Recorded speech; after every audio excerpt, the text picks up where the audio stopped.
Hello, all, and welcome to a new episode of Movies and Us, a weekly gathering place filled with conversations about movies, stories, and connection. My name is Jennifer Hahn. And I'm Sarah Callan.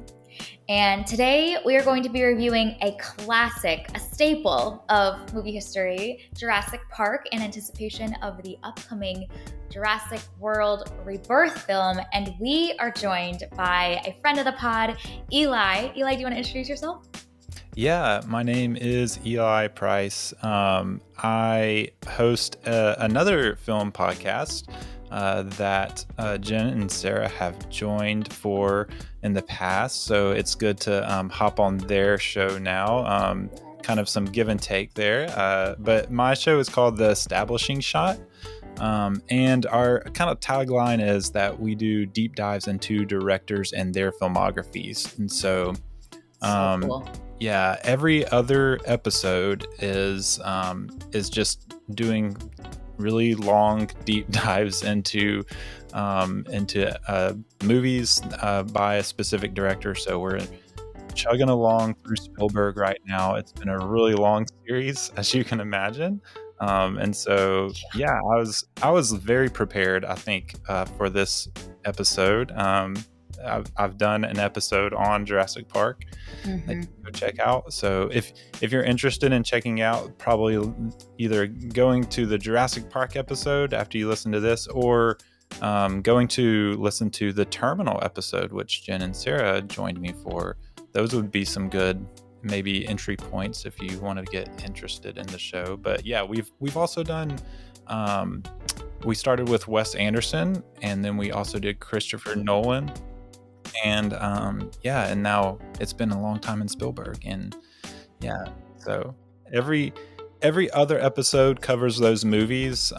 In the past two series, it's just like all the extra stuff was scrunched in those episodes. I was talking to Jen and Sarah about that before we started recording, but now those are every other episode, and then the in-between episodes we do like movie drafts or top fives on a particular category, or sometimes I'll do interviews if one of my guests has a book or some sort of work that or just interest or something like that. We'll do an interview. So some kind of just fun or interesting episodes in between. So that's my show, and I'm just excited to come on here and talk about dinosaurs. So Heck yeah. And you've been steeped so much in this director that I think it'll be really fun to hear your perspective, having seen so much and studied so much of Spielberg and what makes him him.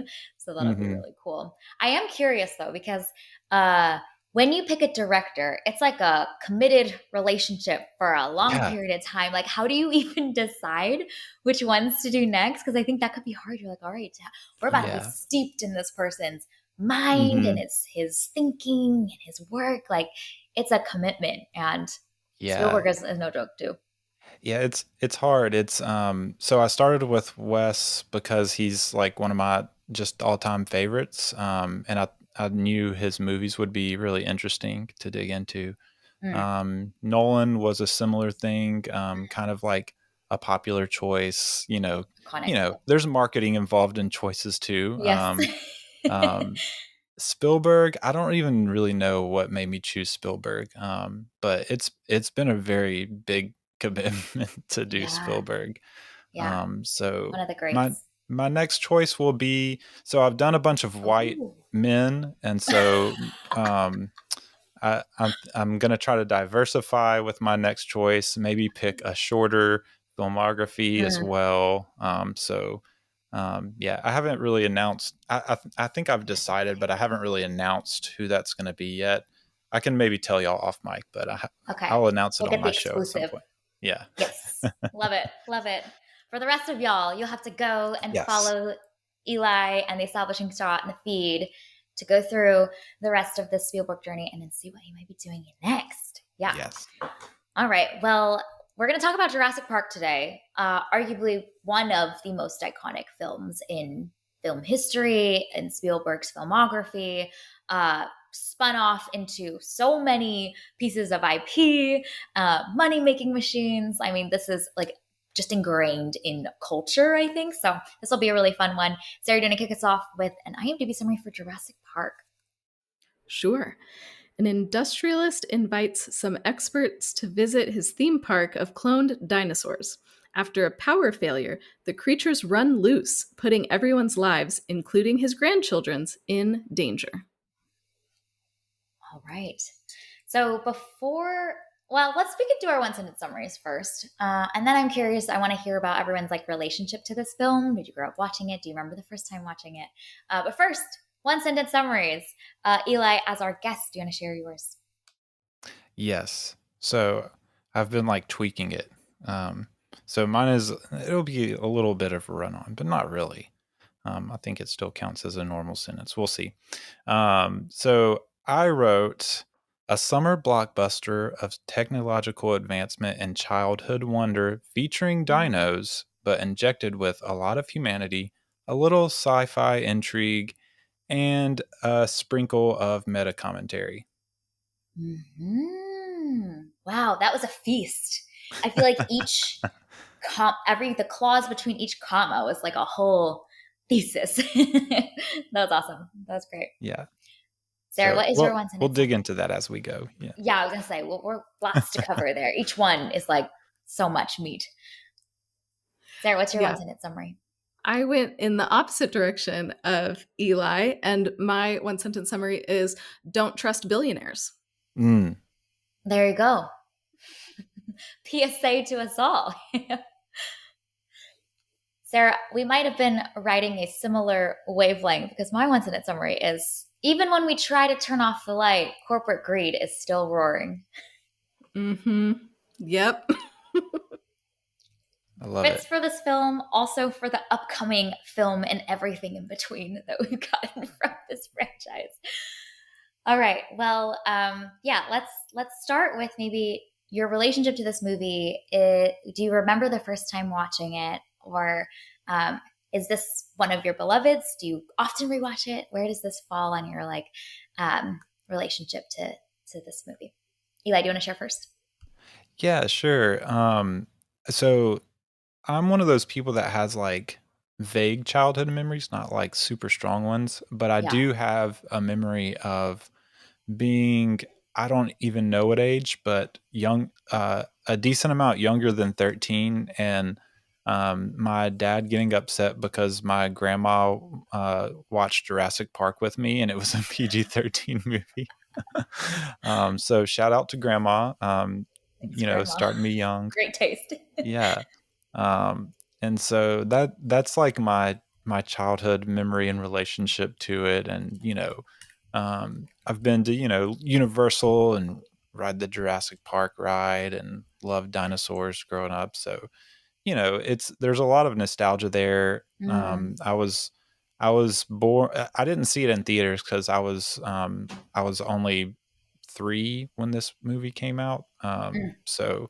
Uh, so I wouldn't have gone to see it when I was 3 years old, but I They still have scarred you like a a little. strong, yeah, Yeah. I still have a strong like childhood connection to it. So Mm, there's that, and then yeah, I'm not a big like movie rewatcher. I've okay. watched it more recently a few times for my podcast and this one. So, Yeah. but I'm just not a big movie rewatcher. Even movies that I love, like I only have like a handful that I'll like revisit, annually or that Mm, sort of thing. So, but yeah, I do love this movie and have a lot of like nostalgia for what it is. love that. Love that. Sarah, what about you? Relationship to Jurassic Park. Yeah, I very similar to you, Eli. I don't have like a strong childhood memory of watching this, though I know that I did watch it when I was a kid. I'm pretty sure that we had this on VHS growing Hmm. up. Um, so I've watched it a number of times. Love this movie. It's great. Most recently rewatched it probably like 2-ish years ago. A friend hadn't seen Jurassic Park and it was like, well, okay, we have to watch Jurassic Yeah. Park now. So like Yeah. let's solve that problem. Um, but yeah, I really each time that I've rewatched it, especially now as an adult, really appreciating just how good this movie is. You know, like when you're a kid, you're just like, wow, this is so cool, dinos, Right. yay. But now as an adult, it's like, holy crap, this is, in addition to being a blockbuster and a ton of fun, it's also a very, very good movie. So yeah, I Mhm. have a blast with this one. And I'm just so pumped to talk about it. This is going to be fun. Hmm. Yes, yes.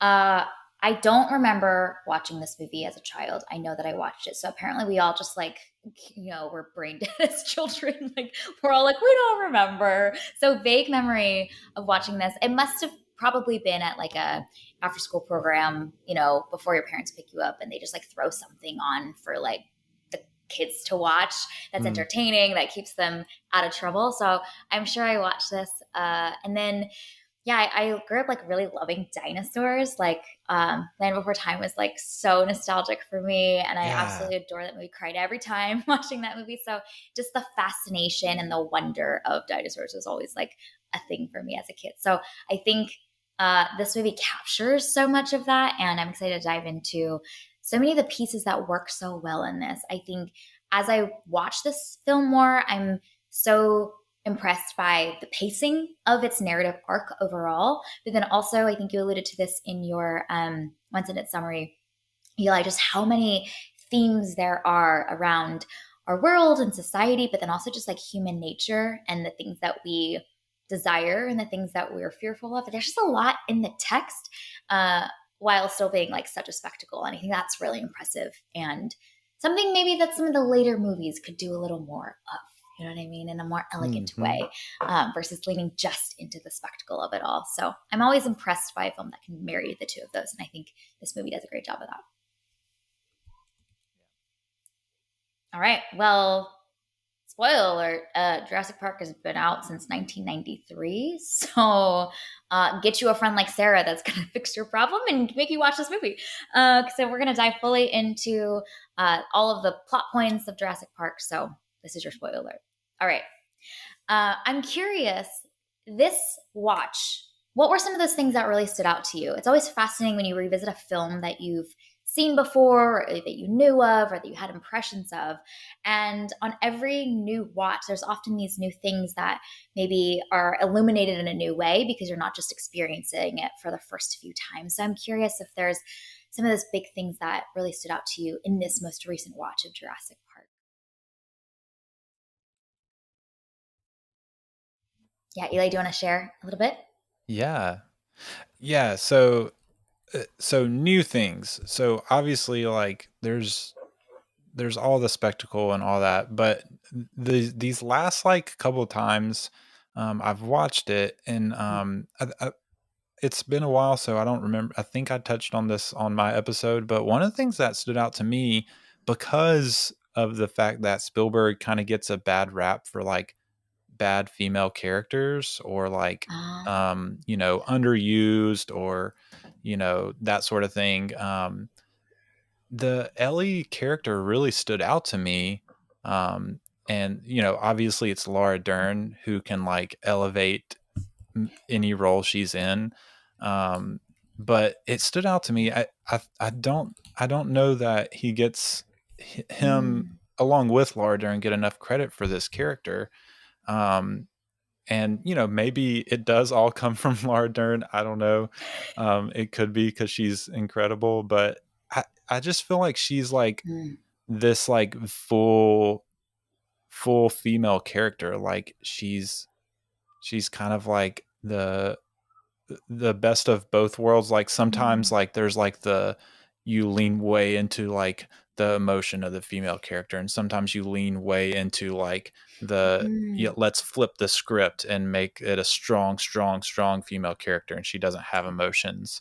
And Ellie is just like, she's kind of the emotional core of the movie, but she's also mm, like a total badass woman at some points. And so like she's just a full vision of like a female character. And I just like, I really loved that about the movie. um, and the side point with that too is that I noticed is that they kind of flip the script at the end, where Malcolm ends up kind of being the useless bimbo at the end. He's just like laying there shirtless on the table, hurt and unable to do anything.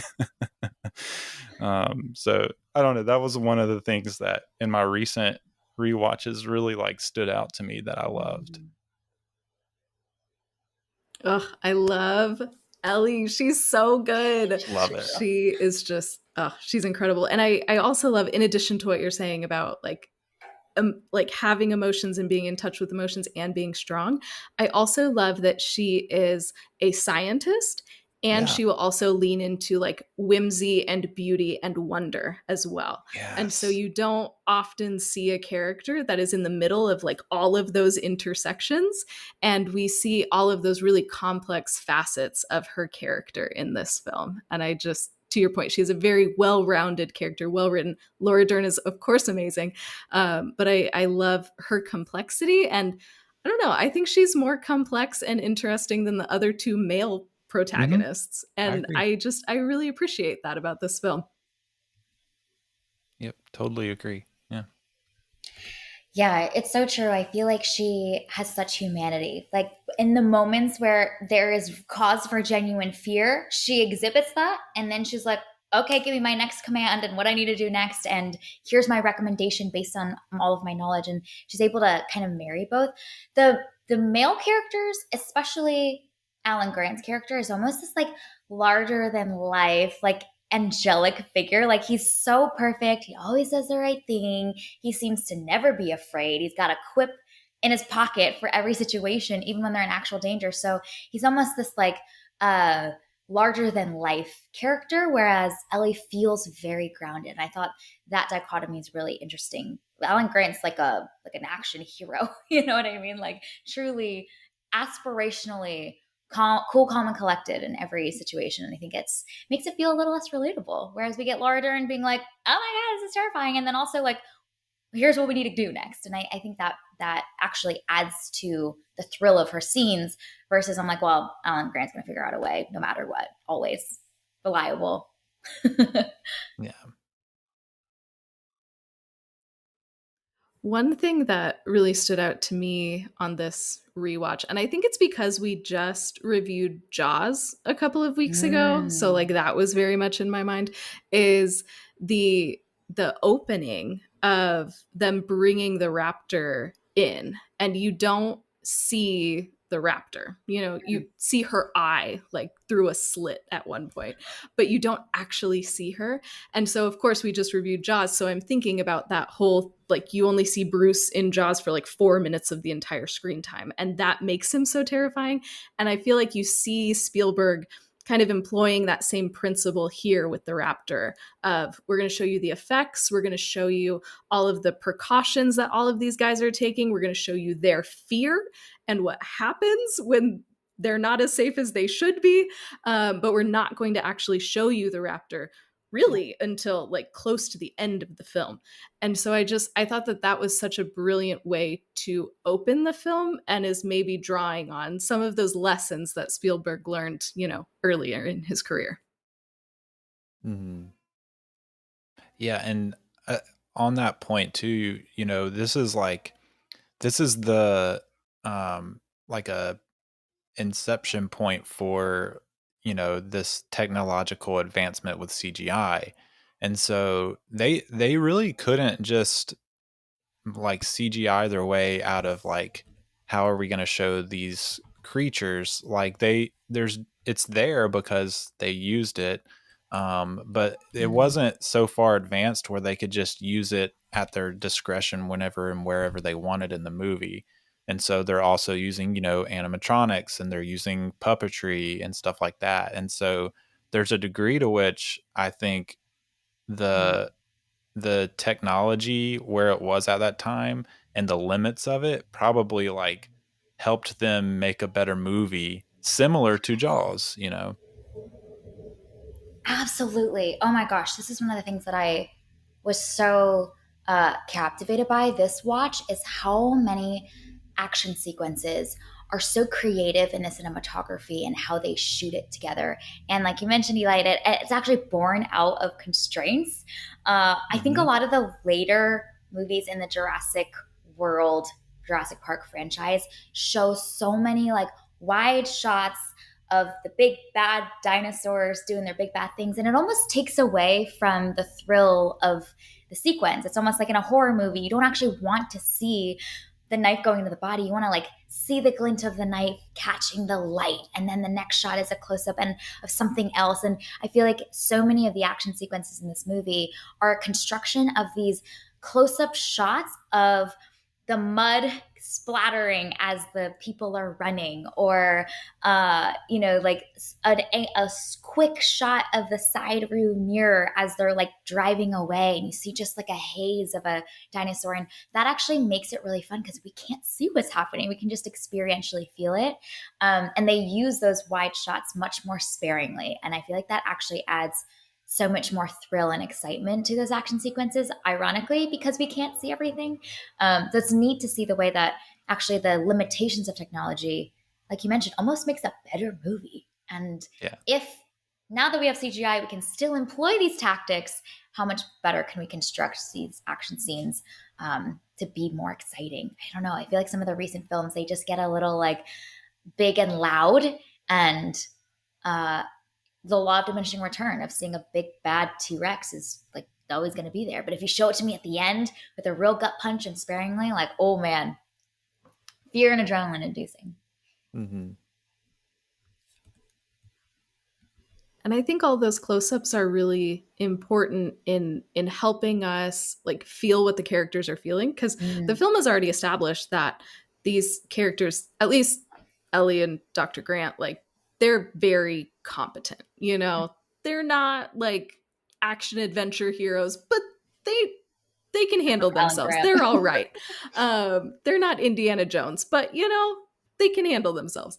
And so when they're terrified, Yeah. then it's like, oh, okay, we have a real reason to be terrified. And then you see like a little glimpse of a dinosaur or something. You're like, oh yeah, no, I'd be terrified too. So I think those close-ups on everybody's faces and seeing their reaction to what they're Yeah. seeing helps us as the audience understand like what we should be feeling and how we should be reacting. So just to your point, all of those constraints and the way that he had to change how he would film this maybe helps to make this so much better and so much more impactful.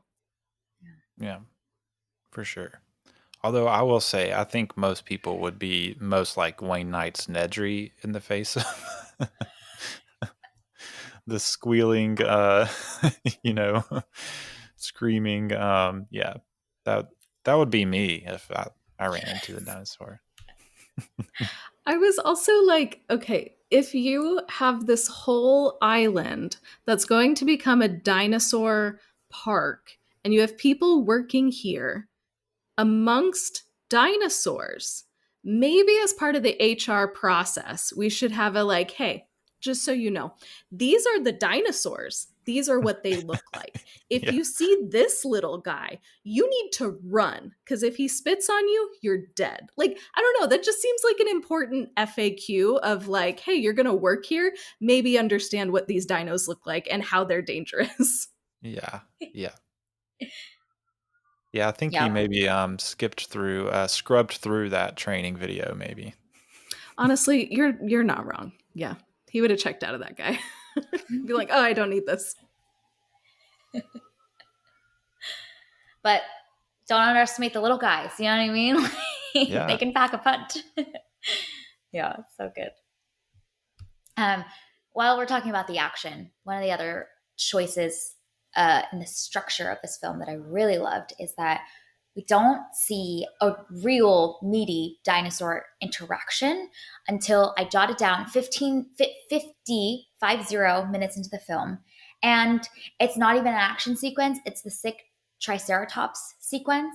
And I thought the way that we are waiting, we're hearing about the dinosaurs, we're wondering what they look like, and we just have to wait to get to see them. And for the most part, most of the dinosaur sequences are so condensed in the end. And I love that pacing. I love that we have to wait. I was getting antsy. I was like, y'all, I'm ready to see some dinosaurs now. When are they coming? And then all of a sudden, at the 50-minute mark, we're getting them. And it's a sick Triceratops, which is the most like docile species of them all. So I just thought that was really cool, is the way that they're constantly subverting expectations of wanting to see the big bad stuff, and they just make us wait. And I love that we have to be patient as the viewers, and I think it makes every dinosaur moment that does happen that's big and explosive feel that much more exciting, because we had to really work for it by the time we get to the end. Hmm. So that pacing is so smart, so well done. Even even like the first reveal of like the big Brachiosaurus, like you're spending like a whole I don't know how long it actually is because I didn't time it, but it feels like a whole like minute or two watching people react to it before it finally like pans the camera up to it. Um, Mm, yeah. and yeah, I love that. Yeah, and I love the sick Triceratops. The it was like it was really it was weird because you get the it first of all, cool shot going through the grass like at like ground level to reveal it. Really cool. But then like man, Laura Dern, she made me tear up with her over this triceratops. Um and I don't know if I have before for that, but I did this time and it like caught me off guard. I was like, dang, wow, Laura Dern's got me crying over this sick triceratops over here in my living room. And then you're whiplash smacked in the face with just piles of dung that she's digging through in the next shot. It's so funny. She's like, all right, we got to figure it out. And she's like digging through like mountains. Hmm. Yeah, it's so funny. But I think that is a really interesting part of this film is how much it focuses on like the herbivores and the, the not violent, or I guess not as violent, not as dangerous uh dinosaurs. Cause I mean, you think like, okay, we're gonna make a movie about dinosaurs. And it's like, yeah, T-Rex, raptors, let's go.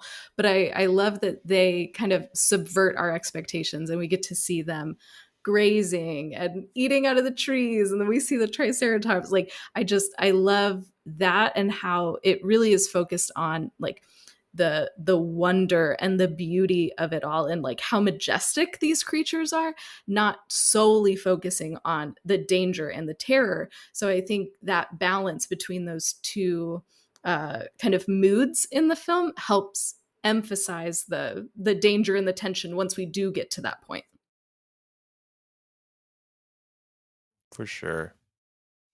And I think the score does so much of that uh, capturing of awe and wonder, even while there's moments of terror in this film. Like, you think about the last shot of this movie, it's literally the theme swelling in this beautiful way as they're gliding over the water and seeing and looking out the window and experiencing that awe and wonder. So, yay, they've survived, but also there's this really interesting tension between wonder and horror that are happening all at the same time. And almost honestly, even a lot of the dinosaur scenes that are supposed to be scary, we still feel that awe, even though we're terrified. And so it's not pure emotion. It's actually a mix of all of these things together. And I think it's reflective of maybe how our characters and our protagonists are feeling as well. I love that one of the first few times we get a dinosaur scene is when the raptors are being born. And there's this moment of like, oh my gosh, they're beautiful. Like, they're so magical and incredible, and what like incredible creatures. And I feel like that sets the tone and the framing for every other big action sequence. It's like they're kind of scary, but they're also kind of, you can't look away, they're just kind of captivating too. So marrying those two things together was a really smart choice, because we're not just in a cheap thrill type of horror movie with big bad dinosaurs and like a creature feature. It's there's something else mixed in there that I think is magical too, and the score does a lot. Yeah. Yeah, and a lot of that is just the Spielberg of it all. Mm, Like just injecting the childhood wonder somehow, unlike yeah. any other director can into this movie. Um I mean, you watch the Colin Trevorrow Jurassic World movies, and it's just like he tries to do it, but it's just not there the same. I don't know. Mm, Like he can do the same. I don't. It's weird. He can do like the same sorts of shots, and it's just not there like it is when Spielberg does it. Um, there's just something magical about how maybe he's a wizard. I don't know, a movie wizard, but yeah, he just like man, just the way he knows how to use the camera to set up that childlike kind of awe of something that's kind of like you said, it's a little bit of fear, but it's a little bit of like amazement and beauty, and it's just all that all mixed in with John Williams' score, you know? Hmm. Yeah. Yeah. He's a And wizard. he is a wizard. Yes. I think that is the answer. Like he's a wizard. But I When in also doubt, that's the wonder, answer. yeah. I also wonder like how much of that has to do with like the practical effects and the Mm, animatronic and the puppetry and me all too. of that. Like Mhm. as great Yeah. as CGI can be, I think there's really something to having something like tactile to interact with. And I feel like we as the audience can still see the difference even though our technology has gotten so good. And so I wonder if that is also part Mm, of it. Is I mean, like you said, Eli, they had to rely on practical effects and camera Mhm. trickery to create all of these things for mm, the most part. And I think that probably has something to do with it. Yeah. Yeah, and I mean, it's they had like the dream team of like effects guys with Phil Tippett doing like Phil Tippett did the miniatures. Um, Stan mm. Winston did like the puppetry, I think, like the full size robotics, and then Dennis Murin was the guy from ILM that brought in the CGI stuff, and they were all like and then Michael Lantieri was kind of like the supervisor over how like everything got injected into the movie, and just like that team who are all like if you Mm, if you just look across like some of the best special effects throughout like their lifetimes, they're all over it. yeah. And they're all like working together, so like with Spielberg, in the mix, Spielberg's like, can we do this, can we do this, and they're like, yeah, I guess we can try to make that happen. And um yeah, it's really just incredible to see how all those things work together so well. Um, and it just that's one of the beautiful things about movie making is like it has to happen with a team, with Mm. like a shared vision. Um,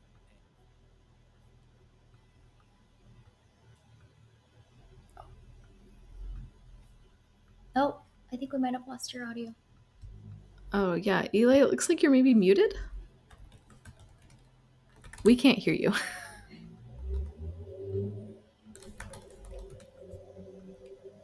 oh, weird. When did you stop hearing me? You were making this incredible point around the beauty of teams in movie making and that being Wow, magical. So I don't know why it muted. I don't know either. Weird. Okay. Okay. Rewind back like 30 seconds. Yeah, it's just that's one of the beautiful things to me about filmmaking is Hmm. it takes a team. Like the director is like the vision guy, and they're like driving forward that vision, and you have to have that's why we put so much emphasis on directors, because they're driving everything, but you have to have like all the pieces and the team to put together all those pieces to make the vision of the director work and happen. And this was like the special effects, like I said, the dream team that for this movie, just incredible. Hmm. So good.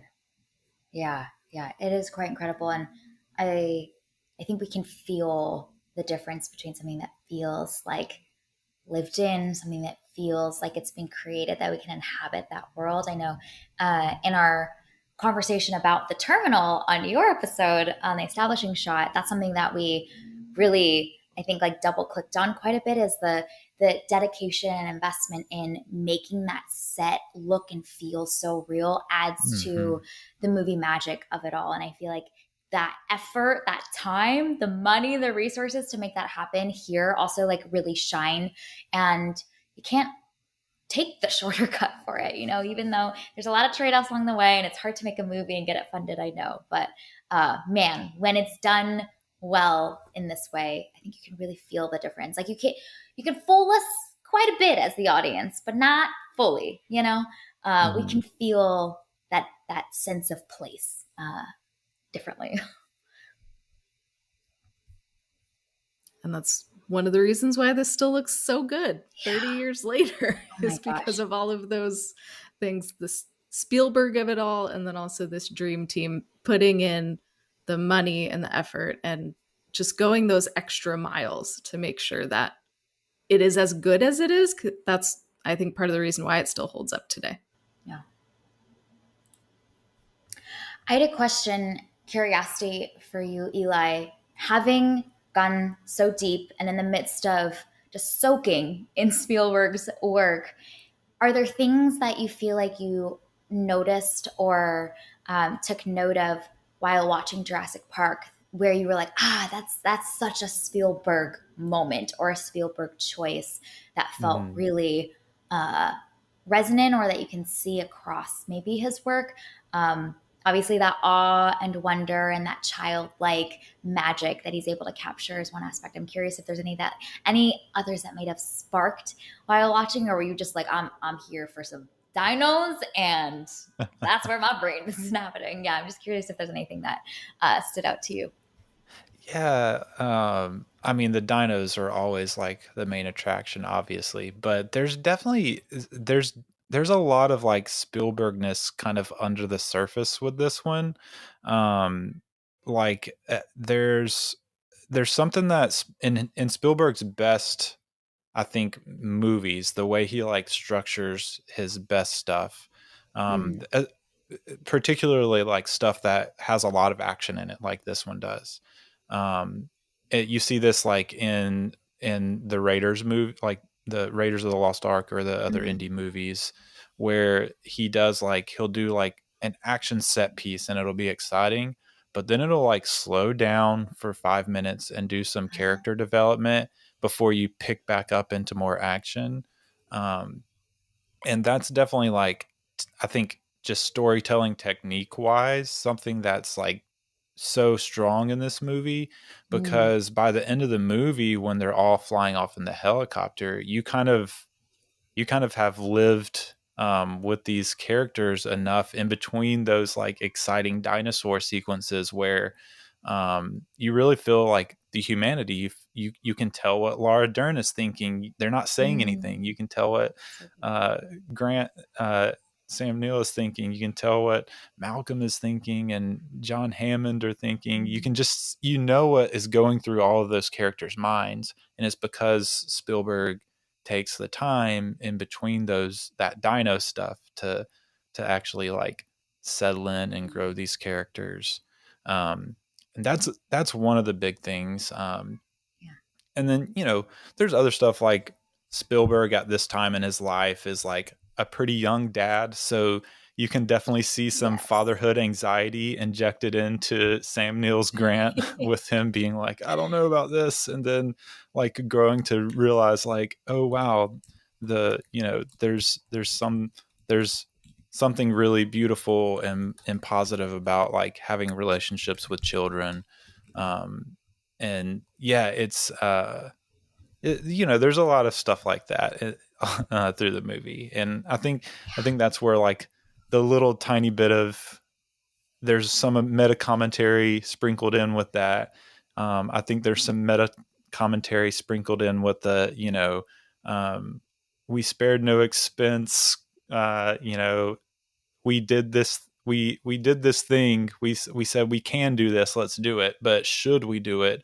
That kind of thought of, I think, maybe if not Spielberg directly like thinking it, maybe it's underneath the Mm, surface of, well, me and my friend George Lucas really launched this whole like summer blockbuster big movie thing did we really stop to think if we should? What is this going to do to the movie industry?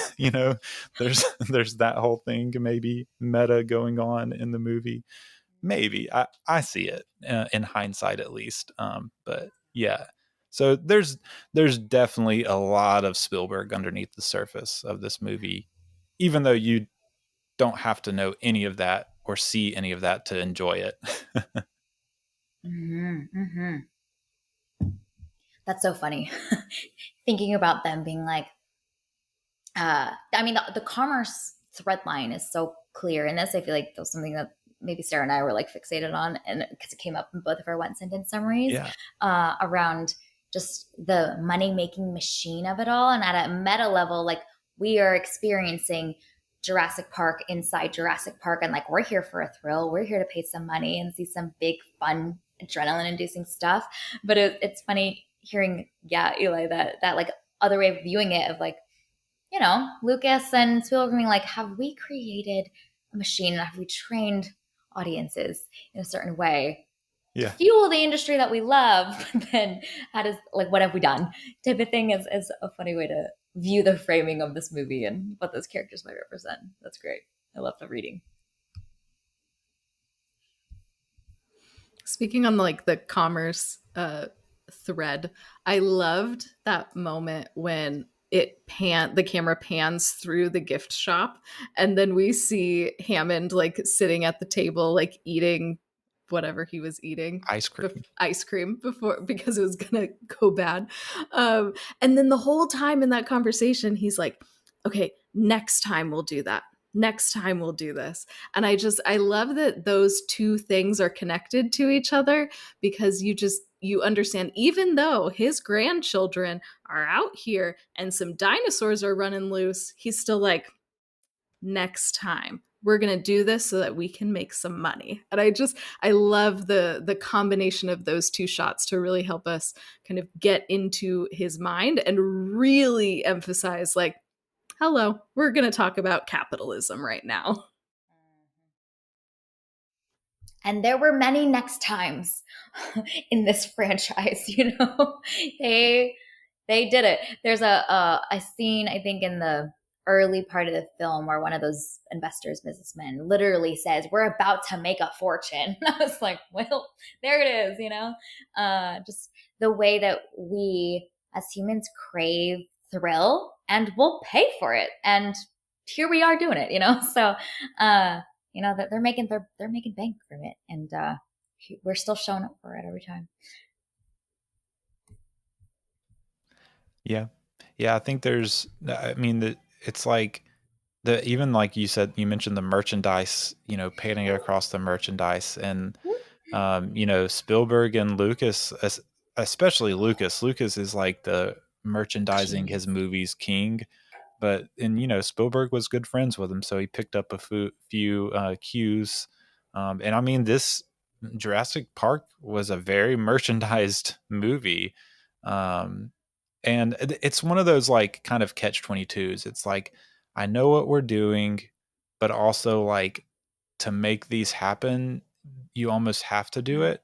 You like, to get the money, to get the press, to get the attention, to like make movies like this. It's kind of part of like, it's just part of it. But like with this movie, to me, I mean, Spielberg doesn't compromise anything with him making this. Yeah. It's other people that maybe compromise story and humanity, um and the constraints and all that, that kind of takes off. It's the people that, like Malcolm accuses John Hammond of. You didn't put in the discipline to learn Mm-hmm. how to do this correctly. You're just like taking the flashy things that other people showed you how to do and just throwing that on the screen. So Mm. I think, yeah, that's all there. I think especially in it's one of those things where maybe he didn't know that it was showing this when he made it, but it was just in the atmosphere, and so it ended up Mm. in there. Yeah. And now in hindsight, here in 2025, we can like look back at what movies are and what the movie industry is and how movies are made and who gets money and who doesn't, you know. Yeah. Um, yeah. That's so true. That's so true. And I think like when it's so well done and there's quality and there's vision, there's intention, we love to see something that's thrilling, and when there's heart and humanity at the center of it, like you mentioned, Eli, like we'll show out for that every time. It's when it feels like a cheap thrill that's just there to do another entry, give us some big roars, and then we all leave the theater having not really had much more to chew on, that we're like, well, feeling a little like we ate some cotton candy and maybe we want our money back a little bit. Mhm. One of the things that I thought was really interesting, in this film, and I think, Eli, you mentioned it in the like last clause of your one sentence summary, is just how much like meta commentary there is about much more than just dinosaurs. There's a point where Ellie says to Hammond when they're sitting at the dinner table, we never have control, that's the illusion. And I feel like that is so wise, but also so representative of kind of building something bigger than yourself and then feeling like you can handle it, that you can manage it well. But a lot of a lot of things, when not put in the boundaries and the discipline and the restraint, they will multiply beyond what we can even manage well. And the illusion of feeling like we have our power systems in place, our security systems in place, is our biggest downfall. And I feel like there's just these wise little moments that characters will say something to each other, or that we see them interact in a way or make choices in this film that actually have a lot to say about like the nature of humanity too. That's all baked in there amidst all of the fun stuff too. And that, I think, surprised me in this most recent viewing as well. I think about this film and I'm like, it's a great action piece and there's so much spectacle and it's iconic, but man, there's a lot of wisdom in this film as well. That's all in there. I also love the like recurring theme of uh Hammond not understanding people telling him no. And like you just see, obviously all three of our scientists are like, bro, this is a bad idea, but he just doesn't get Mm. it. Like Mhm. he cannot accept this fact, and things need to go so incredibly wrong for him to realize, oh, hey, you know what? Maybe this isn't a good idea after all, guys. Like I love how common and like how much that comes up, and you see that these three outsiders needed to come in and be like, buddy, this is not it.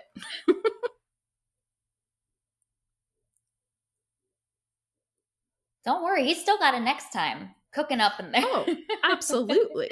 Yeah, He's ready to go. he's ready. I think too there's like other like kind of side characters like Mm, the main scientist guy that BD Wong plays. You can tell this guy has like mm, it just feels like he has a heart of gold, you know. Um, yeah. he seems like such a nice guy. And this is like it's just like a kind of showing how guys like this that are like love science and Mm, love discovery, this is like unfortunately the only way that they can get funding to do the sorts of so true. like breakthrough stuff they want to do is by like Mm, getting in bed with these commercial guys that just want to make money, yeah, somehow. And that's like, I mean, that's like a big part of like, say, Oppenheimer, like all those scientists, they just want to make new discoveries and push yeah, the boundaries of what we know. And the way they can do it is by getting in bed with, you know, people that yeah. want to, explode other people. So it's yeah, so So true. that's there too. There's so much like like you said, just going on kind of in the background of the amazing dinosaur action. Hmm. It just all seamlessly like slipped in there. And after the thrill of the moment, you're like, wait, there's a lot to mull on. There's a lot to chew on in some thematic bit that a character has just kind of unearthed for us. So I love when that happens. I think it's so cool. Yeah. Okay. Any other last big things we wanted to make sure that we called out and mentioned about Jurassic Park, especially kind of in this most recent viewing, this most recent lens here in 2025? Any big call outs that we wanted to make before we wrap?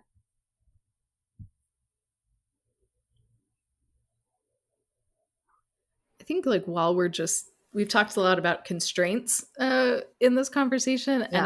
I love the way that this film is constantly reminding us of the timeline, and that just is just a Mm, natural source of tension. You know, when Wayne Knight has the first meeting, he gets a deadline and a timeline, and the Barbasol can only stays good for a certain amount of hours, and then once they're on the island, then they're talking about, okay, this is only for this amount of time, and then the storm comes in, so actually that deadline is moved up. Like, I loved how these little conversations and the constantly shifting timeline helps to create so much tension in mm, those moments, because you're like, oh my gosh, okay, storm is coming in, we have to go, we have to make sure that we're okay.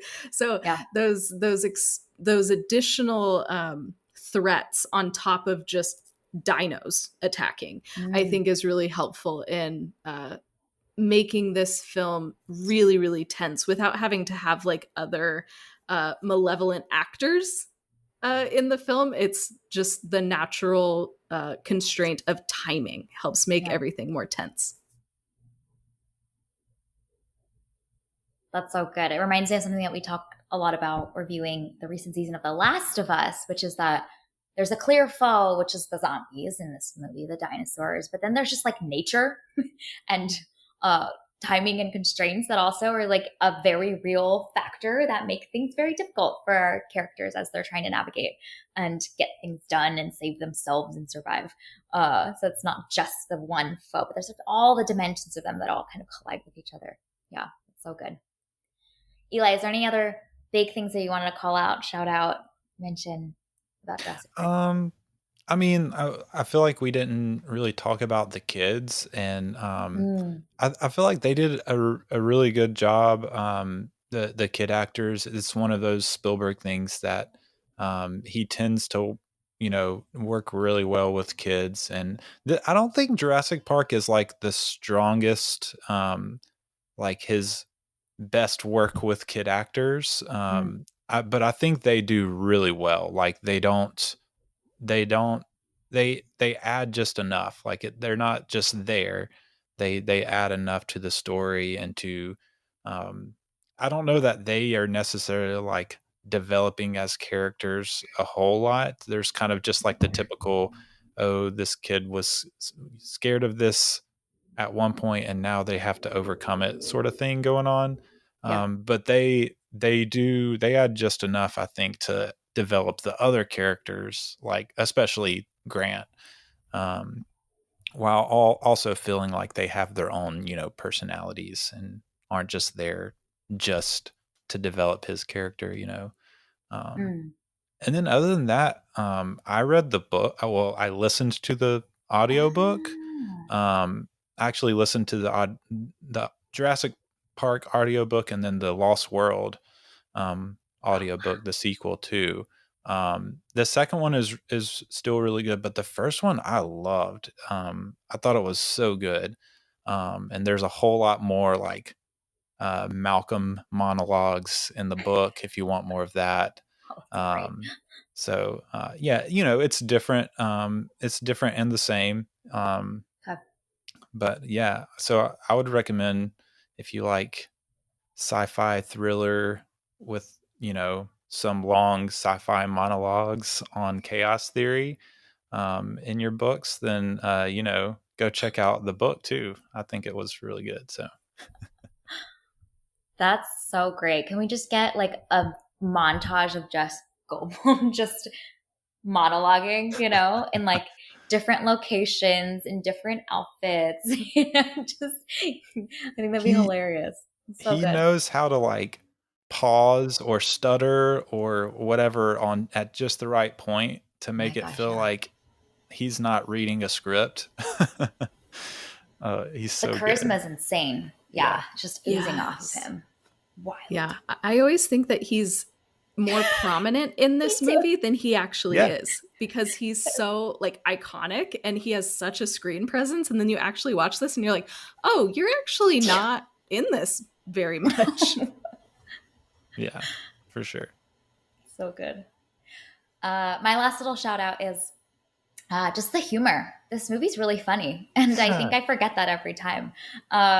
Two of my favorite moments. One is when the ending scene, the big climactic action sequence, T-Rex is victorious and he gives a big roar, and there's just a banner when dinosaurs rule the earth banner falling in the wind. It's just so funny. It's like such a surprising moment.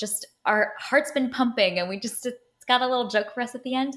There's some really great visual humor. I think one of the characters gets attacked at some point in the middle of the film, and he's sitting on the toilet seeking safety, and all of the walls fall, and it's just him on the toilet, and then he gets eaten up. And what a way to go out, getting Yeah. picked up off of the toilet by a T-Rex would be rough. But just visually, it's so funny. And so I love that this movie has so much thrill, but it doesn't really take itself that seriously, and it's very lighthearted and very funny. So that just surprises me. I think I forget that piece of it. Maybe a lot of the later films are a lot more dark and serious, and it's taking all of its action very seriously. And this one's kind of fun and cartoonish in some ways. Mm-hmm. Yeah, it's when Spielberg just throws in jokes that he's the funniest, and not when he's trying to do a full-on comedy, I think. Like Raiders has a lot of Oh yeah, jokes, like dialogue and visual, like just like this movie yeah. does. So yeah, I think my favorite joke is Malcolm saying, well, John, when the Pirates of the Caribbean ride at Disney World goes wrong, the pirates don't get up and start killing the people on the ride.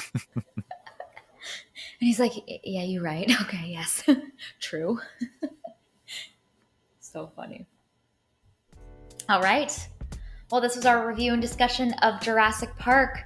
Always so fun to just get to revisit such an amazing film. Oh my gosh, it stands the test of time for sure, and honestly gets better with each watch. So we're excited to watch this movie and get to talk about it again. It is available to stream on Peacock, I know for sure. Probably on some other platforms, but definitely on Peacock right now. Thank you for listening to this week's episode of Movies and Us. And a big thank you to you, Eli, for joining us here on the pod. It was so fun getting to talk about this movie. Thanks for having me. Of course. Eli, where can people find more of you, more of the Establishing a Shot, more Spielberg, Nolan, Wes Anderson goodness? Where can they find more of you? Yeah, the kind of central point would be establishingshotpod.com. So there you can find, all the social links. If you want to follow me on whatever social platform you're on, I'm on all of them. And then, yeah, you can just search me in whatever podcast app you use, and it'll be there. The Establishing Shot, it's kind of like a orangish, reddish logo if you're looking for it. So Yes. We will include all of the links to Eli's work and where you can find more of him and connect with him in the show notes. So definitely check him out.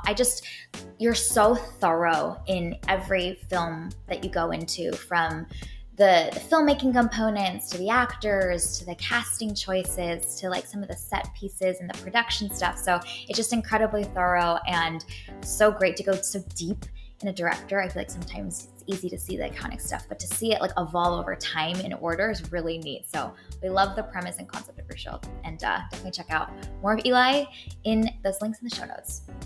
All right. Well, our name, Movies and Us, sums it up. We're all about movies and the powerful ways we can connect with each other and the world around us. This podcast is about all of us and our shared stories. So everyone is welcome here, and we're so glad you spent time with us today. You can subscribe to this podcast on Spotify, Apple Podcasts, or wherever you tune to your favorite shows. Drop us a rating and review, letting us know your thoughts about Jurassic Park or your relationship to Jurassic Park.